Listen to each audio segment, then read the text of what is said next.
कई बार आप पे आरोप लगे हैं कि आपका जो मॉडल है चुनाव जीतने का वो ये है कि फ्री बिजली, फ्री पानी।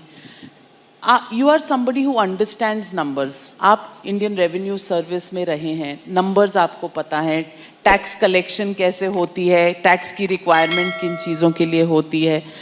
क्या ये फ्री के जो पॉपुलिस्ट बांटने की इलेक्शंस के दौरान जो ये एक आदत सी पॉलिटिकल पार्टीज में बन गई है, क्या ये लॉन्ग टर्म सस्टेनेबल है? क्या ये गुड पॉलिटिक्स है? बहुत अच्छी पॉलिटिक्स है, सबको करनी चाहिए। मैं आपको बताता हूँ क्यों। इसकी इकोनॉमिक्स भी समझाता हूँ आपको और इसकी पॉलिटिक्स भी समझाता हूँ आपको। सबसे पहली बेसिक बात, इन सारे मंत्रियों को और इन सारे एमएलएज को बिजली फ्री मिलती है। इनको जब बिजली फ्री मिलती है तो उसको फ्री भी नहीं बोलते, और जब जनता को, इनको 4-4 हज़ार यूनिट बिजली फ्री मिलती है महीने की, और मैं जनता को 200 यूनिट फ्री बिजली देता हूं तो इनको सबको तकलीफ होती है। क्यों? अगर इन मंत्रियों को जो फैसिलिटी मिलती है मैं अपनी जनता को देना चाहता हूं तो इनको क्यों तकलीफ होती है? इन सारे मंत्रियों को और एमएलएज और एमपीज़ का सारा इलाज का खर्चा फ्री है। कोई बीमार हो जाए इनके घर का सारा फ्री है। तो अगर मैंने अपने दिल्ली के लोगों का इलाज फ्री कर दिया तो इनको क्यों तकलीफ होती है? जो जो चीज़ें इन मंत्रियों को और इन संतरियों को मिलती है मैं अपने लोगों को देना चाहता हूँ। नंबर 1, फ्री पेट्रोल भी दिलवा दीजिए। हाँ, फ्री पेट्रोल भी दिलवा दीजिए।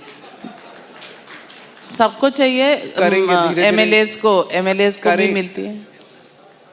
दूसरी चीज़, अगर मैं, एक समय था जब मैंने सुना था कि राजनीति के अंदर एक समय था जब फ्री बांटते थे, और फ्री बांटने का पैसा कहाँ से आता था? सरकार लोन लेती थी और लोन लेके उस पैसे से फ्री बांटते थे। That is not good economics.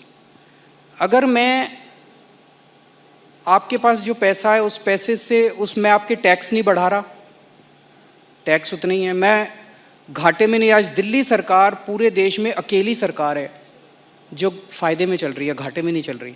CAG की रिपोर्ट है 2019 की, उस रिपोर्ट में लिखा है हमारी सरकार बनने के पहले दिल्ली सरकार घाटे में चलती थी। हमारी सरकार बनने से तब से लेके आज तक दिल्ली सरकार अकेली सरकार है पूरे देश के अंदर जो फ़ायदे में चल रही है। मैं सरकार फ़ायदे में चला रहा हूँ, मैं कोई नया टैक्स नहीं लगा रहा, मैं कोई लोन नहीं ले रहा। अगर मैंने करप्शन ख़त्म करके पैसा बचा के लोगों को अगर सुविधाएं दे दी तो क्या बुरी बात की? तो दिस इज गुड इकोनॉमिक्स। और तीसरी चीज, पर ये मिरेकल होता कैसे? मैं एक छोटा सा एग्जांपल देता हूं। जैसे ये फ्री दवाइयों वाला कैसे सिलसिला चालू हुआ, ये बड़ा इंटरेस्टिंग है। हमने एक फ्लाईओवर बनवाया, उस फ्लाईओवर की 325 करोड़ रुपए की एस्टिमेटेड कॉस्ट थी, वो शायद 200-250 करोड़ रुपए में बन गया, तो 125 करोड़ रुपए उसमें बच गए।